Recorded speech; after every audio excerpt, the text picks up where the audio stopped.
Hello అందరికీ welcome to my channel. నేను మీ శిరీష.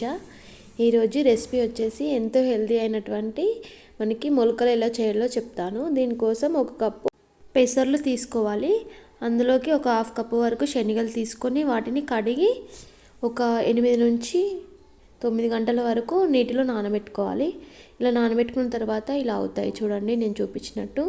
ఇలా అయిన తర్వాత నీటిని తీసేసి అందులో నుంచి వాటిని ఒక డబ్బాలో వేసి మూత అయినా పెట్టుకోవాలి, లేకపోతే ఒక క్లాత్లో పెట్టి ఇలా నేను చూపించిన విధంగా క్లాత్లో ముడివేసి ఒక బౌల్లో పెట్టి దానిపైన గాలి వెళ్ళకుండా ఒక మూతతో కవర్ చేయాలి. నెక్స్ట్ డే చూస్తే చూడండి మనకి ఎంత నీట్గా మొలకలు అనేవి వచ్చాయో. వీటిని కర్రీలాగా కానీ నార్మల్గా తింటే కూడా చాలా హెల్తీ అండి. ఒకసారి నేను చెప్పినట్టు ట్రై చేయండి. వీడియో కనుక మీకు నచ్చితే లైక్ చేసి ఇలాంటి వీడియోస్ కోసం ఛానల్ని ఫాలో చేయండి.